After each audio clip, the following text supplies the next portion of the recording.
Hey everyone, welcome back to my channel and this is the next lecture of the series जो हमने start करी है in which we have already covered age of Anglo-Saxon की age and then Anglo-Norman की age and age of revival। ये सब हो चुकी हैं। अगर आपने वीडियोस नहीं देखी आप देख सकते हो, प्लेलिस्ट में विजिट कर सकते हो। And now we are on the age of Elizabethan and this is super duper hit age because इसे बोला जाता है golden period of English literature.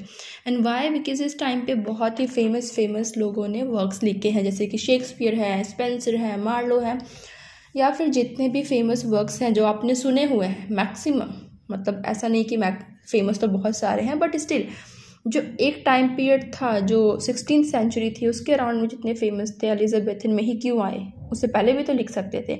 But the reason was very clear, क्योंकि जो पॉलिटिकल टर्मोइल हो रहा था एज ऑफ रिवाइवल में वो ख़त्म हो चुका था। तो वो चीज़ें हम इसमें डिस्कस करेंगे। अगर आपने पहले की वीडियो नहीं देखी है जहाँ पर मैं ये नहीं बोल रही हूँ कि आप ऑथर्स वाली वीडियो देख लो, क्योंकि ऑथर्स तो ठीक है आप बाद में भी सुन लोगे तो प्रॉब्लम नहीं है, but the introduction of the age of revival या तो आप उसे पढ़ लीजिए या फिर सुन लीजिए वीडियो में, लेक्चर में आप जाके, क्योंकि वहाँ पे हमने ऑलरेडी डिस्कस कर लिया था कि उस टाइम पे क्या क्या टर्मोइल हो रहे थे। जैसे कि ट्यूडर डायनेस्टी इस्टेब्लिश हो गई थी एंड जैसे कि हेनरी द 8th की 6 मैरिजेस थी, हमने उसमें डिस्कस किया कि किस तरीके से हेनरी द 8th ने 2 सुपरमेसी का एक्ट निकाला था और उसके अंडर में क्या हुआ, प्रोटेस्टेंट एंड कैथोलिसिज्म, उन्होंने अपनी डॉटर्स को लेजिटिमेट बोल दिया और उसके चक्कर में क्या हुआ कि जो उनका बेटा था एडवर्ड द 6th और मैरी द 1st, जब वो दोनों किंग एंड क्वीन बनते हैं, मतलब कि सेपरेटली अलग अलग टाइम पीरियड में, तो दोनों ही अलग अलग रिलीजन को फॉलो कर रहे होते हैं। एडवर्ड था वो प्रोटेस्टेंट को फॉलो करता है, मैरी आते ही बोलती है कैथोलिसिज्म फॉलो करना है, and she killed hundreds and hundreds of Protestant just because they were Protestant. तो फिर उस तरीके से क्या हुआ कि टर्मोइल हो रहा था, वॉर ऑफ रोजेस हो रहा था, तो किसी ने भी लिटरेचर पर ध्यान नहीं दिया था। एलिजाबेथन एज आते ही, जो कि ट्यूडर डायनेस्टी की लास्ट मोनार्क थी, लास्ट क्वीन थी, उनके आते ही एक स्टेबल सा इन्वायरमेंट इस्टेब्लिश होता है, स्टेबल पॉलिटिकल कंडीशन आती है जिसमें बहुत ज़्यादा फ्लॉरिश होता है। सबसे ज़्यादा क्या, लिटरेचर। अब लिटरेचर में भी अलग चीज़ें, क्लासिकल आर्ट भी है, पिक्चर्स भी हैं, फोटोज़ भी हैं, पेंटिंग्स भी हैं, आर्किटेक्चर है, तो ये सब चीज़ें उस टाइम पे फेमस होती हैं, फ्लॉरिश होती हैं। So we will start with term renaissance. अब एलिजाबेथन एज बोल लीजिए या फिर रेनेसा एज बोल लीजिए, बिकॉज रेनेसा अगर हम बोलेंगे तो वो जैसे हम बात करते हैं किसी भी स्पेसिफिक रोमांटिसिज्म, अब रोमांटिसिज्म बोल दिया तो उसी तरीके से रेनेसा है, लेकिन हम रोमांटिसिज्म को किस तरीके से बोलते हैं, हम एज ऑफ वर्ड्सवर्थ भी बोल सकते हैं, जैसे हम बोलते हैं age of Dryden, age of Pope, तो न्यू क्लासिकल एज। तो एक होता है एज जो कि ऑब्वियसली चलेगी, एक होता है हम किसी मोनार्की के नाम पे, किसी पोइट के नाम पे उस चीज़ को कंसिडर कर लेते हैं। तो उसी तरीके से रेनेसा तो चला, और रेनेसा में क्या हुआ, सबसे इंपॉर्टेंट क्या थी, एलिजाबेथ थी, तो एलिजाबेथन एज भी बोलते हैं इसे। तो रेनेसा का मतलब क्या है, अब रेनेसा स्टार्ट तो हो गया था लेट 14th सेंचुरी में। यहाँ पे चीज़ आती है ये कि लास्ट वीडियोज़ में हमने क्या क्या चीज़ें करी थी। In the last video where we have talked about crusades हुआ था जब नॉर्मन कॉन्क्वेस्ट हुई थी 1066 के अराउंड में, राइट। तो वहाँ पे क्या हुआ, क्लासिकल टेक्स्ट आने लग गए थे, क्योंकि क्रूसेड्स में they went to east area जहाँ पे लड़ने गए थे, and then they came back with classical text, अपने साथ स्क्रिप्ट्स लेके आए थे। तो वो सब चीज़ें क्या थी, क्लासिकल जो टेक्स्ट थे वो वापस आए, प्लस उसके बाद क्या हुआ, ब्लैक डेथ हुई। अब इन सब चीज़ों से क्या हुआ, क्लासिकल टेक्स्ट का रिवाइवल हो रहा था। तो रेनेसा का मतलब मेन क्या है, रेनेसा एक फ्रेंच वर्ड है which means rebirth. Rebirth of what, classical text का, क्लासिकल आर्ट्स का, लिटरेचर का। तो ऐसी चीज़ों का रिवाइवल, ऐसी चीज़ों का रीबर्थ जो पहले हुआ करती थी लेकिन अब बीच में खो गई थी, लोगों ने चीज़ों को ध्यान नहीं दिया, फिर जो भी चीज़ें थी, तो उन सब चीज़ों का एक बार रिबर्थ होगा, रिवाइवल होगा, क्लासिकल आर्ट दोबारा से लौट कर आएगा। तो ये स्टार्ट हुआ था 14th सेंचुरी के अराउंड में, when people were taking interest in classical text, जैसे कि ग्रीक और रोम हम बोलते हैं, रोम को हम बोलते हैं क्लासिकल टेक्स्ट का, या फिर रेनेसा का एक सेंटर, एक स्टार्टिंग पॉइंट हम बोलते हैं जो कि रोम को। तो जितने भी क्लासिकल टेक्स्ट हैं दे वर इन ग्रीक लैंग्वेज और लैटिन लैंग्वेज, तो ग्रीक और रोम से ही स्टार्ट होता है। अब इस टाइम पे क्या क्या चीज़ें फ्लॉरिश हुई, जैसे आर्ट में पेंटिंग भी थी, आर्किटेक्चर भी था, क्लासिकल टेक्स्ट भी थे, और वो सब चीज़ें क्या करती थी, दे समहाउ ग्लोरीफाई ह्यूमन बीइंग। अभी रेनेसा से पहले का टाइम पीरियड जब हमने डिस्कस करा एज ऑफ रिवाइवल या फिर एंग्लो नॉर्मन का period, where we have discussed कि जो चर्च थे, church was the main authority, church जो बोलेगा that is the correct opinion, that is the correct answer of anything, और जो पीपल हैं दे वो ब्लाइंडली फॉलोइंग द चर्च, कि चर्च को ही फॉलो कर रहे थे नो मैटर व्हाट, कि क्या बोलते हैं क्या नहीं, बट पीपल वो सो रिजिड कि हमें तो चर्च को ही फॉलो करना है। धीरे धीरे हुआ था कि हाँ चर्च में भी लोगों ने देखा कि करप्शन आ गया है, बट स्टिल अगर हम एक ओवरव्यू की बात करें तो church was the main authority, वो जो बोलेगा वही सच है। और जितनी भी चीज़ें थी वो लोग क्या सोचते थे कि जितनी भी चीज़ें हैं गॉड की पावर है, गॉड की पावर है, गॉड इज़ द वन जो सुपीरियर है, सुप्रीम है, और ह्यूमन आर ट्राइबल, ह्यूमन के पास कुछ भी नहीं है, they are nothing, they are just a piece of dirt, भैया जीरो है, बिल्कुल कुछ भी नहीं उनके पास, और गॉड ही सुप्रीम है, सब कुछ है, महान है। तो ये चीज़ जो थी, ये जो मेंटालिटी थी, that was the time period जो रेनेसा से पहले का टाइम पीरियड था, एलिजाबेथन एज से पहले तक का टाइम पीरियड था, वहाँ तक की। लेकिन रेनेसा के आने से क्या हुआ, लेटिन और जो ग्रीक लिटरेचर थे, टेक्स्ट थे, वो लाइट में आए, और उन्होंने क्या किया, जहाँ तक कि अगर आपने कोई भी क्लासिकल वर्क पढ़ा है, जैसे कि होमर है, होमर का आपने अगर इलियड पढ़ा है, जहाँ पे इन्होंने बहुत ज़्यादा ग्लोरीफाई किया है एक्लीज़ को, कि एक्लीज़ बहुत ही फ्यूरियस तरीके से फाइट करता है वॉर में। अगर आप उसे पढ़ोगे आपके माइंड में वो चीज़ें घूमती रहेंगी कुछ दिनों तक, क्योंकि वो एक इतनी मोटी बुक है कि आप एक बार में नहीं पढ़ सकते, और जब आप कंप्लीट कर भी लोगे you keep remembering the things जो उसने करी हैं, उसके हीरोइक डीड्स को। तो क्या हुआ, जो क्लासिकल टेक्स्ट है, कोई भी क्लासिकल टेक्स्ट है, वो क्या बात करते हैं, मेनली वो बात करते हैं हीरोज़ की, हीरो के बारे में, ह्यूमन डीड के बारे में, कि किस तरीके से जो ह्यूमन्स हैं उन्होंने गॉड के अगेंस्ट में फ़ाइट करी, गॉड के साथ फाइट करी, और उसमें कहीं ना कहीं वो जीत भी गए। तो वो क्या था, वो ह्यूमन को दिखा रहा है, जो कंसेप्ट है, सेम कंसेप्ट रेनेसा ने भी कंसेप्ट को रिसीव किया। जो फोकस था वो मेन था ह्यूमन बींग्स के ऊपर, कि ह्यूमन बींग भी है कुछ, वो भी कुछ कर सकते हैं, ऐसा नहीं है कि चर्च और गॉड ही सब कुछ है। अगर आपने होमर की पढ़ी है इलियड, देन ऑब्वियसली आप समझ पा रहे होगे कि गॉड्स को मैंने यहाँ पे क्यों लिखा है, क्योंकि उसमें आपने देखा कि गॉड्स भी इंटरफेयर करते हैं। अगर आपने एगेमेम्नॉन पढ़ी है, ओडिसी पढ़ी है, ऐसी कोई भी जो क्लासिकल टेक्स्ट है, तो उसमें आप देखोगे कि गॉड्स भी एक पार्ट होते थे उस टाइम पे जो वॉर होता था उसके अंदर। तो किस तरीके से जो ह्यूमंस हैं, हीरोज़ हैं, वो किस तरीके से गॉड के अगेंस्ट जो है वॉर को फॉट करते हैं, then they win as well. तो वहाँ पे क्या हुआ कि एक तरफ जहाँ पे बात हो रही थी कि church was the main authority, we are nothing, we are just a part of dirt, तो दूसरी तरफ क्लासिकल टेक्स्ट आए जो कि बात करते थे ह्यूमंस के बारे में, कि नहीं, we have something special in us as well, कि हमारे पास भी कुछ क्वालिटीज़ हैं, कुछ पावर्स हैं, पावर्स मतलब सुपर नेचुरल नहीं, बट स्टिल एक ह्यूमन बीइंग हो, then obviously you are someone जिसे हम कंसिडर करें। तो यही जो चीज़ थी वो दोबारा से रिवाइवल हुआ, इस आइडिया का रिवाइवल हुआ कि ह्यूमन के ऊपर भी हमें फोकस करना है। तो इस टाइम पे अगर मैं बात करूँ, कुछ पेंटिंग्स भी फेमस हुई थी, जैसे कि आपने सुना ही होगा माइकल एंजेलो के बारे में। एक पोइट्री है आई थिंक एलियट की, जिसमें इन्होंने a love song of prophet कुछ ऐसा करके एक पोइट्री लिखी है उन्होंने, जिसमें इन्होंने माइकल एंजेलो की पोइट्री पेंटिंग के बारे में डिस्कस किया है। तो ये जो पेंटिंग थी ये भी उसी टाइम पे क्लासिकल आर्ट में आ जाती हैं। इनकी एक पेंटिंग है the creation of Adam, which is so common, so famous, जिसमें इन्होंने एक पेंटिंग बना रखी है। अगर आप गूगल करोगे तो आपको मिल जाएगा। मैं फ़ोटो लगा देती लेकिन कॉपीराइट का इशू हो जाता है, इसलिए मैंने नहीं लगाई। आप गूगल करके देखो तो उसमें एडम और जो गॉड है दोनों ही सेम फिगर में है। ऐसा नहीं है कि गॉड है तो कुछ हेवनली उनकी फिगर दिखा रखी है, वो सेम बॉडी फिगर में है कि हाँ दोनों ही ह्यूमन बीइंग की फिगर में है। बस डिफरेंस इतना है कि जो उनकी फिंगर्स हैं, जो गॉड की फिंगर है वो जस्ट स्ट्रेट है, इंडेक्स फिंगर, और जो एडम की फिंगर है वो बहुत ज़्यादा फ्रेजाइल सी दिखा रखी है, और दोनों के बीच में गैप है, टच नहीं हो रखा, विच मीन्स कि दिस इज़ द गैप कि जो ह्यूमन है और जो गॉड है they are not on the same level, वो अलग अलग लेवल पे वर्क करते हैं। दोनों की हम दोनों को मैच नहीं कर सकते, कंपेयर नहीं कर सकते हैं, लेकिन जो उनकी फिगर है दे आर सेम। तो ये दिखाते हैं कि ऐसा नहीं कि गॉड को ज़्यादा ही हेवनली है और ह्यूमन बिल्कुल ही ट्राइबल है, they are on a same level, अगर हम वैसे बात करें कि फिजिक के बारे में।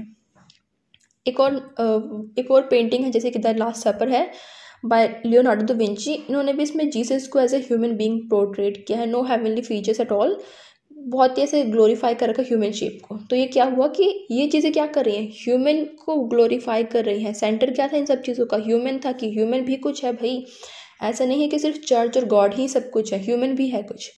अब इसी टाइम पे रेनेसा ह्यूमनिज्म एक टर्म आई थी। रेनेसा आपको पता है क्या हुआ, रिवाइवल हो रहा है क्लासिकल टेक्स्ट का, लिटरेचर का, पेंटिंग का, या फिर जो भी चीज़ें थी। अब ह्यूमनिज्म क्या था, ह्यूमनिज्म मेनली एक आइडिया था जहाँ पे ये बोला गया, एक आइडिया पोर्ट्रेट किया गया कि जो man has beauty, worth and dignity as well. Human है, मैन है, उनके पास भी चीज़ें होती हैं।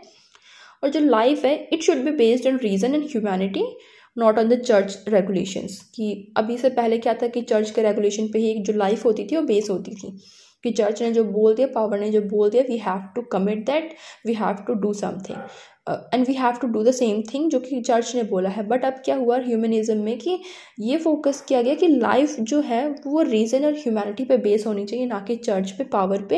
ह्यूमैनिटी मतलब ह्यूमन को भी कुछ समझा जाए। तो रेनेसां ह्यूमनिज्म में क्या हुआ, they started to talk about, celebrate about the humanism, कि इन्होंने बोला we have to think about celebrating life को भी हमें सेलिब्रेट करना है। ऐसा नहीं है कि हम बस ये सोच रहे हैं कि हम कुछ सिन कमिट ना करें, हम सब कुछ अच्छा करें, गॉड के बारे में सोचें, ये सोचे कि सिनफुल हो जाएगा कुछ करेंगे। तो इन्होंने कहा नहीं, ऐसा हर टाइम ऐसा नहीं सोचना चाहिए। We have to celebrate the life as well, कि भैया अगर हमें लाइफ मिली है, गॉड ने हमें लाइफ दी है, then we have to celebrate it, we have to talk about it, कि हमें इनके बारे में भी बात करनी चाहिए।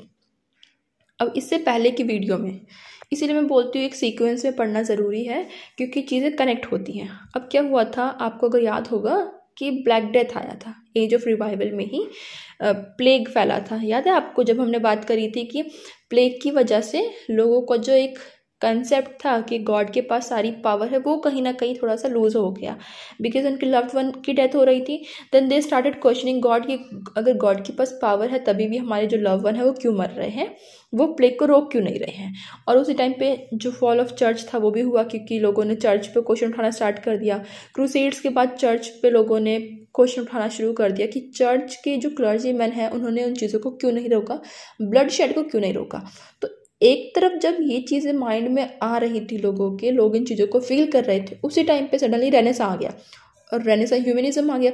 और इसने क्या बोला, इसने बोला कि हमें ह्यूमन को सेलिब्रेट करना है, लाइफ को सेलिब्रेट करना है। तो एक तरफ जो लोग चर्च से परेशान थे, रैंडम से उन्हें काफ़ी चीज़ मिल गई जो कि बहुत ज़्यादा सुपीरियर थी चर्च से, विच वॉज कि हमें लाइफ को सेलिब्रेट करना है। तो लोगों ने फटाफट से उन चीज़ों को एक्वायर कर लिया, अडेप्ट कर लिया, उन चीज़ों को, उन आइडियाज़ को गेन करना स्टार्ट कर दिया। तो इससे क्या हुआ कि लाइफ में कि रेनेसां बहुत जल्दी तेज़ी से फैल गया पूरे यूरोप में। और जो लाइफ थी, जो मैन था, जो ह्यूमन नेचर था, अब इसे क्या बोला गया कि ऐसा कंसिडर नहीं किया गया कि ये बहुत ज़्यादा सिंफुल है और हमें हमेशा ही कुछ ना कुछ ऐसा करते रहना चाहिए कि गॉड हमें माफ़ कर दे। तो इन चीज़ों को निगलेक्ट कर दिया गया कि नहीं, जो ह्यूमन है they are kind of worthy enough to praise. और इसी टाइम पे पेट्रार्च, जिसे हम बोलते हैं फादर ऑफ ह्यूमनिज्म, उन्होंने भी अपने कोट दिया था, go on and express your self, कि अब जाओ अपने आप को एक्सप्रेस करो। एक और कोट है, sameness is the mother of disgust, variety the cure, मतलब कि एक ही चीज़ करोगे तो वो डिस्गस्ट की फीलिंग को इवोक करेगा, और अगर वैरायटी, अलग अलग पर्सन अलग अलग तरीके से वर्क करेंगे तो वो उसका क्योर है।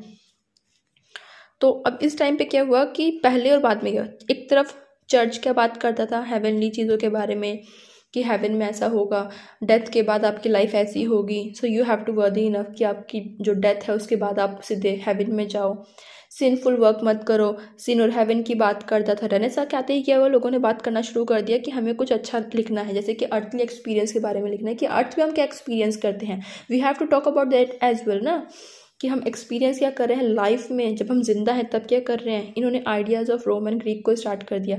अब इसी टाइम पे एक और कंट्रोवर्सी हुई थी जिसका नाम था इंक हॉर्न कंट्रोवर्सी। इसमें क्या हुआ कि जब रेनेसां आ रहा था, और रेनेसां मेनली हम बात करें क्लासिकल टेक्स्ट, मतलब कि ग्रीक और लैटिन जो लैंग्वेज थी उसकी।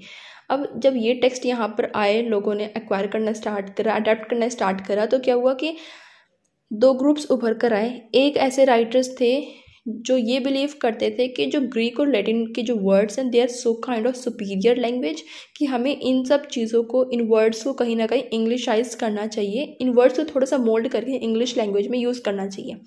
और दूसरी तरफ वो राइटर्स थे जो ये बिलीव करते थे कि अगर हम ऐसा करेंगे तो ये क्या करेगा, ये जो वर्ड्स हैं लैटिन के और ग्रीक के, दे विल करप्ट एंड हमारी जो लैंग्वेज है उसको करप्ट कर देंगे, हमारी जो वर्नाकुलर है उसको करप्ट कर देंगे।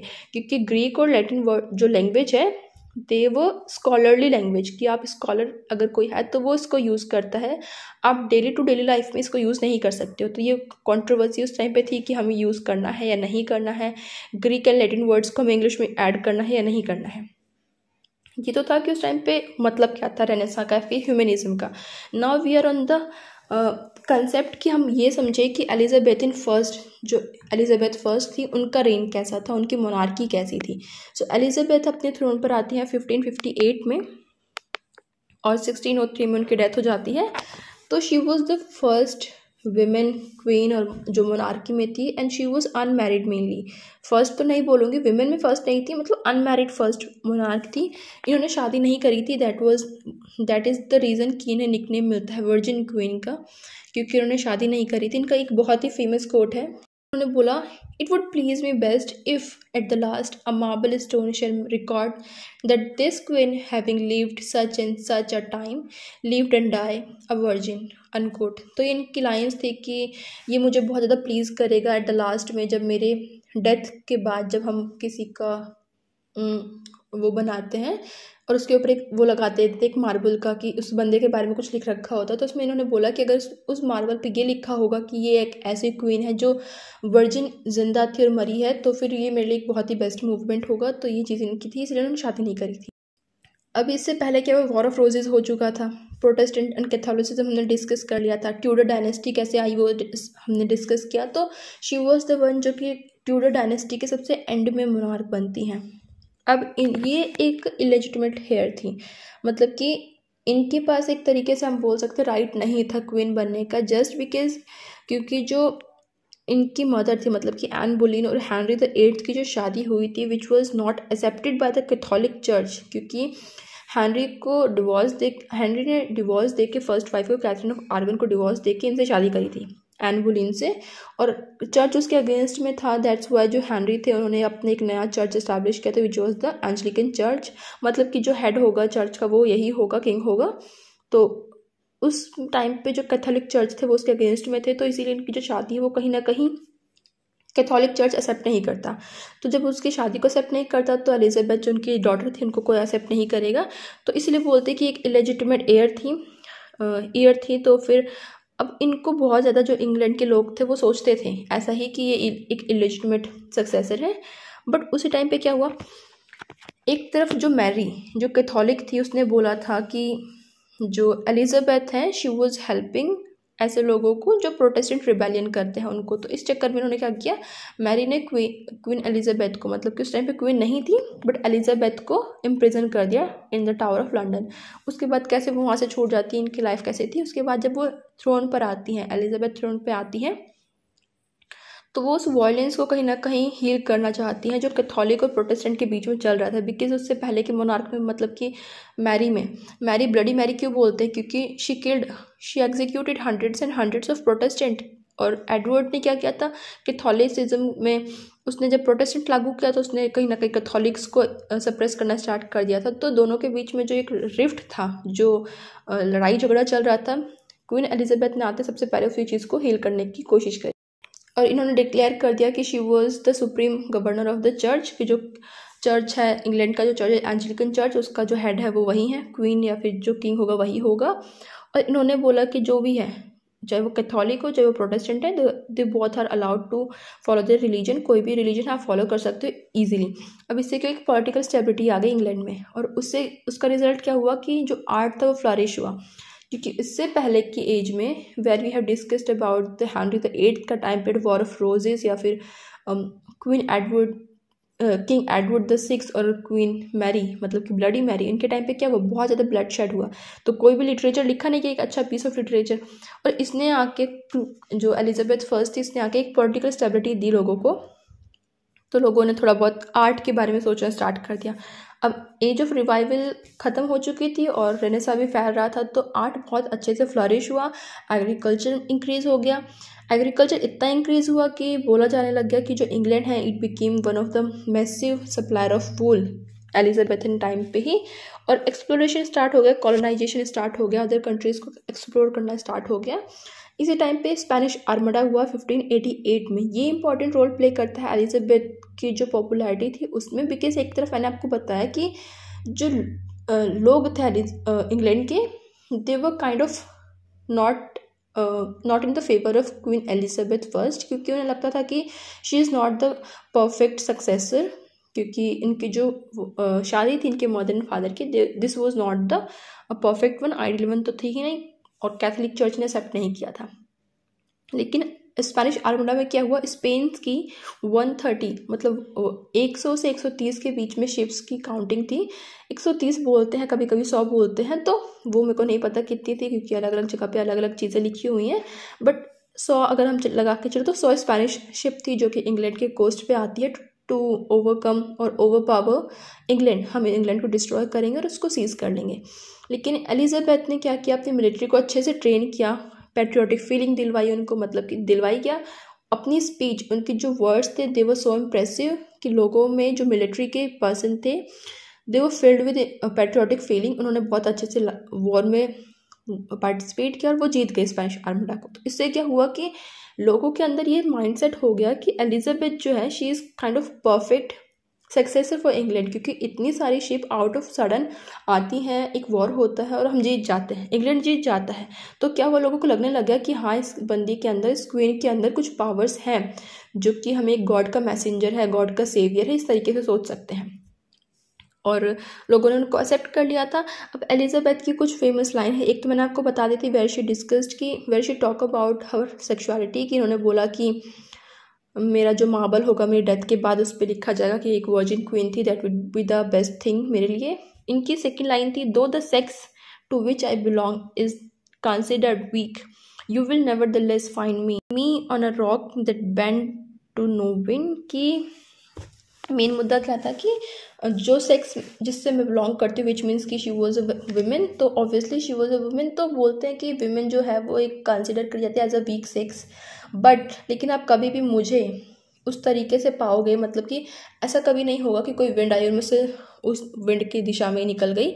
आप मुझे पाओगे कि कोई भी विंड है वो मुझे मोड़ नहीं पाएगी, विच वॉज द टोटल एक सिंपल सा मैसेज ऑफ दैट कोट, और ये इनकी फेमस लाइन थी।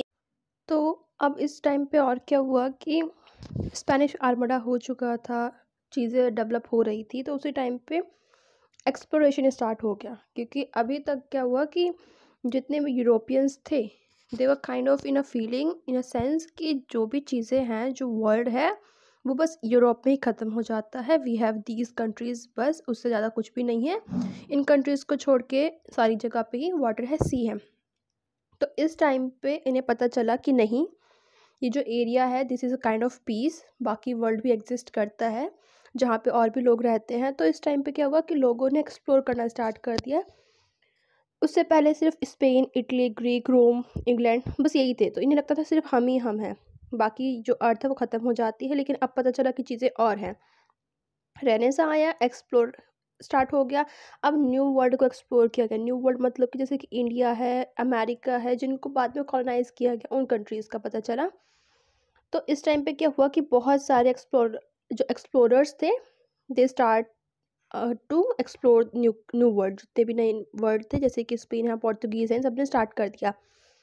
तो प्रिंस ऑफ पुर्तगाल हैं, इन्होंने एक स्कूल इस्टेब्लिश किया, फर्स्ट स्कूल ऑफ नेविगेशन पुर्तगाल में ही, जिसका मेन एम ये था कि लोगों को नेविगेशन की ट्रेनिंग दी जाए, जो मैप मेकिंग होता है वो सिखाया जाए, और एक टोटल तरीके से समझाया जाए हाउ टू सेल, जो साइंस होती है उसको समझाया जाए कि how to sail, how to prepare, कि वो किस तरीके से एक व्योज पे जाए, एक जर्नी पर जाए।